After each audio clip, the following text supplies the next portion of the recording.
bengekho aware ukuthi lo muntu engithandana naye onothando olungaka umuntu uthwele wenza izinhloso ngami.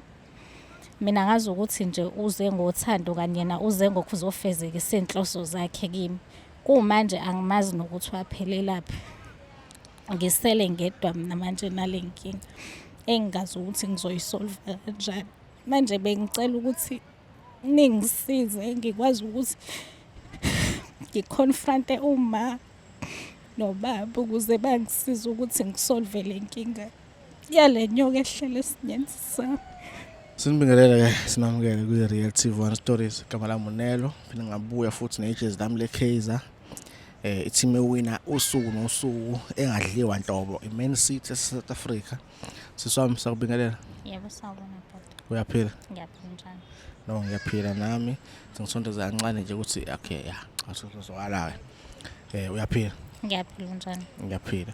Okay, ngeke ngize ngikubuze igama for purposes of ukuthi sivele kahle kahle uanonymous.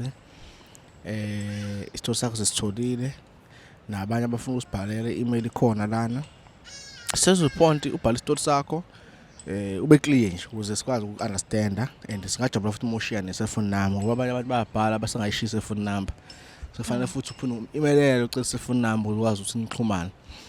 Ne isithombe sakho sinzinyana kancane. Yebo ayisona siyasinda. Okay, indaba le iqale nini? Mhlambe ubusasesikoleni, university, ubusebenza kwenzakaleni? Bengisebenza nje umsebenzi ongatheni. Okay. So mase ngahlangana nalobhodi lo. Mina ngumuntu vele ongenayo inhlahla yama relationship kahle kahle. Hlezi usingile. Ihlezi nje ngumuntu osingle. Kodwa Nkosi yami. So kuthena ke ekhambeni kwesikhathi ke ngithole ke lo bhodi ke nami ngibona ukuthi cha ngamlethelwa inkosi lo muntu. Engithanda engenzela yonke into. Ngangasweli nje menginaye. Ngangazi ukuthi ngiyazi ukuthi ukhona eceleni kwami uyangiseka ngayo yonke into. Ube nako ukuthi nje athanda ukuthi ehlezi nami sizikhipha sihambe endawo ezithopho ekhokha futhi engenankinga nokukhipha imali. Kwathi ke ngokunye besinokuthi sihlangane engikhiphele emahotela sizihlalele nje futhi nakhona engangijahile ngezinto lezi zabantu abadala. Ucansi. Bengangijahile nje ngalo bethanda nje ukuthi ngihlezi ngila eceleni kwakhe engispoiler mengiphila isoft life mina. Kwathi ngokunye ke wangicela ukuthi ucela ngiye kwakhe ke manje kubo.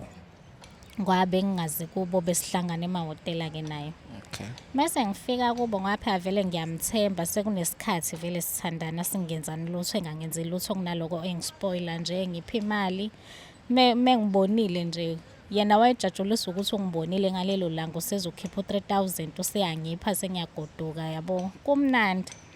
Wase kwacela ukuthi angimvakasheleke kubo ke manje. Mesifika kubo umuzi nje impela omkhulu omuhle. Ngingeneke akukho lutho futhi olisolisayo. Wathi kune room kodwa ke wathi angangeni kuyo. Ngixa nginganaki nje futhi ukuthi indaba ngingangenwa kule room but yabo singeneke kuleli lakhe room ke for the whole night ke siqale ke senzeke ke izinto zabantu abadala ke ezenziwayo. Okay. Mengivuka ngicobekile ngathi bengisebenza umsebenzi onzima kubhlungu nesinqo kubhlungu nje umzimba wami ukhathele. Ngacathi ngapha phuma kokoshayo 10:30 ngivuka nje usevuke kudala ke usebhizi nama breakfast in bed nje lo muntu nje nice kanjalo. Romantic ungiphatha kahle soft. Ngimtshele ukuthi angikho right. Athembise ukuthi ke uzonginika imali ke ngihambe ngekadokotela ke. Ngifika dokotela ababoni lutho. Udlula isikhashana ngiyeza ukuthi hayi iyaqhubeka lento. Kubhlungu esinyeni isinga sami sibhlungu. Mengithi ngiyahlala kubhlungu yabo njana nami nje ngihleli nje ngiyeza ukuthi angikho comfortable kusabhlungu. Ngihamba ke odokotela ke ekuhambeni kwesikhathi nje ngihamba odokotela ngilo ngibahamba odokotela ngiya-check-a phela ngiyenze nabangenze nama-pregnancy test abatholi lutho. Ngixoxele-ke abangani bami-ke baze basuggest ukuthi angibone umuntu wesiZulu. Umuntu wesiZulu mengiya kuyena ungitshela ukuthi umuntu engalala naye kwangasiye umuntu per se, but ngalalwa inyoka eyangena phakathi esinyeni sami iloku ikhula njengoba ipheni ikhula kusuke kukhula yona leyo nyoka. So mina nje nginenyoka esinyeni kumanje and lento kumele ilashwe ngezinto zesiZulu. Kudingeka uma nobaba ukuthi ngibazise ukuthi bangilaphe lento. Into enzima kakhulu ukuthi ngiyasaba ukubatshela. Angazi ukuthi ngizobatshela kanjani ukuthi kumele ngilashwe lento le. Kwaphela mina bengingekho aware ukuthi lo muntu engithandana naye onothando olungaka umuntu uthwele wenza inhloso ngami. Mina ngazi ukuthi nje uze ngothando kanye yena uze ngokuzofezekisa inhloso zakhe kimi. Kumanje angimazi nokuthi waphelelaphi. Ngisele ngedwa mina manje nalenkinga engazi ukuthi ngizoyisolve kanjani. Manje bengicela ukuthi ningisize ngikwazi ukuthi ngiconfronte uma nobaba ukuze bangisize ukuthi ngisolve le nkinga yale nyoka ehlele esinyeni sami.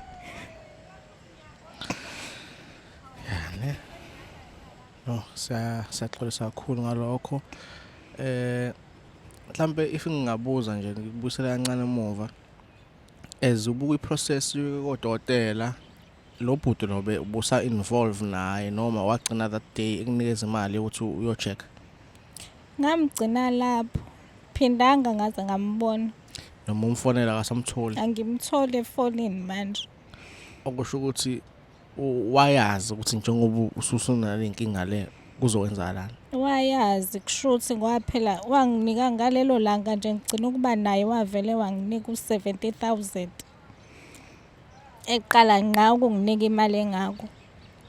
Shuthi wayazi yena ukuthi vele ngekaphinda ngibone usesiqedile yena inhloso yakhe nje inhloso yakhe useyenzile ngami. Okay, esimenjola ehamba namahhotela ningenzi lutho ubumazi ukuthi wenza muphi umsebenzi la mhlawumbe ibhizinisi lakhe lini. Bengingamazi futhi namakaze kungifikele emqondweni ukuthi ngimbuze ukuthi wenza sebenza imoni. Mina ngangijabulela ukubona imali nje la nginika yona. Okay, niqala ukulala wena wawuqala ukulala lo muntu wesilisa noma cha kwangaqala? Ngangiqala ngqa ngoba phela nasekhaya vele bazi ukuthi mina bengihlolo. Ngangiqala ukulala naye. Kanti ukuqala kwami ke so ukuthi ungifaka lento angifaka yona. Yo. Okwenza mhlambe wena ngalesa sikhathi uzwa amapain yana usaphuma kuyena wawunaho ukuthi hayi mhlambe ngoba bengiqala vele. Ngangizitshela lokho nami ukuthi vele ngizwe kuthiwa mosaqala ukulala kuba uncomfortable ube namaphenzo wezwayo but ekuhambeni kwesikhathi ngezwe ngalibona ukuthi lokho iyaqhubeka lento ayipheli. That's when ke ngidecide ukuthi angiyeka dokotela ngoba vele nemali nganginayo ayengiphe yona. Okay. Mawucabanga abazali bakho yabazi bakukhulisile uhlalele nabo ukuthi wena usayona intombi into okuqala nje siqale lapho ubona ukuthi mhlambe bangayiphatha kanjani le ndaba leyo. Umanje ngangishaya nokungishaya nje ubaba ke nje ngangixosha ngisho ukungixosha ekhaya. Ingakho mina ngisaba ukuthi ngibatshele mina ngingedwa. Ingakho ngicelile ukuthi ngisize ukuthi ningikhulumele nabo ngoba nje kulaba bazali alifakwa ngiyabasaba kwayimina. Yo. No, ngiyakuzwa kodwa ke cha on this one akusakuwona indaba yomntombi kuphela. Futhi I don't think ubuntombi ubona usafanele usubuthathe serious kule matter le. Definitely serious ukuthi wena ube right ube phinde ube normal ube intombazane normal lento engaphakathi kuwena iphume ngoba phela ifuthi iyakhula usuku nosuku namaphenzi alekakhula nawo futhi kahle kahle wena lokugcina usuba umuntu amaphilisi sonke isikhathi. Bengazi noma namaphilisi azosiza yini odokotela abahlulekile. Umuntu ozongisiza ilo oyinyanga naye odinga ukuthi kwazi abazali ngoba kwenziwa ngezinto zesizulu. Uthe naye ngiyakwazi ukuthi akusize ngasese fanele abazali bazi just in case if Abazali. kwenzeka something. Yebo, uthi abazali kumele babe khona. So nje mina nje ngisenkingeni ngiyangempela futhi. Sesingakanani isikhathi uhlangene nalo baba lo ngokocansi? So phelile u6 months.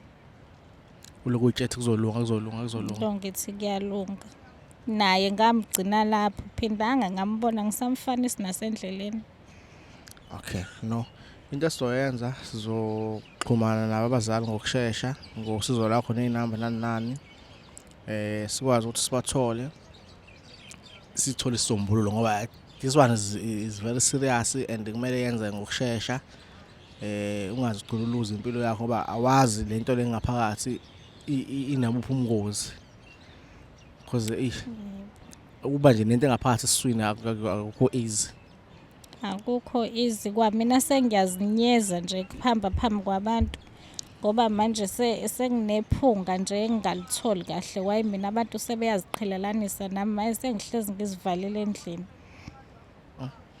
Uzophatha lento zesingisi sama depression. Futhi mhlambe senginayo. Okay, no ayikho inkinga. Okay, mhlambe lento le iyanyakaza ngaphakathi noma nje ayinyakazi ithule. Ayinyakazi ithuli nje, ithuli. Kodwa kuukuthi bathi iyakhula ke. Nawe uyabona ukuthi cha isisi sakho asisafana izolo nakuthanga nani. Yebo kuyalokukhukhumala nje. Ingakho ke sengidinga usizo kangaka. Okay. No, sisami ngicabanga ukuthi information esidingayo sesiyitholile okusele kuthina yamanje ukuthi contact abazali sikwazi ukuthi si-share udaba nabo sizwe ukuthi from lapho sithatha silusaphi kodwa masubatshelile nabo abazali gcina usuku ngisho athiwa bazodinwa babe bagana unwabo bayokwazi ukuthi bakwakulalele baloza udaba lakho njengamanje it's a matter of ukusiza impilo yakho rather than indaba zokufocus endabeni zokuhlola nani. Yani manje ngelobhuti lo buye naphela tshona nabo ungalali isoka lakho nje engangawe. Bekuyena kuphela. Umuntu wesilisa njengamanje if mhlambe ezama ukumisa kufikani kuwena? Angisabafuni nalaba ehambe khona abantu besilisa ngoba ngazi ukuthi yena uza nani ngoba nangu songishiye nenyoka mhlawumbe omunye uzongishiya neselesele wazi bani. Angisafuni umuntu wesilisa eduze kwami.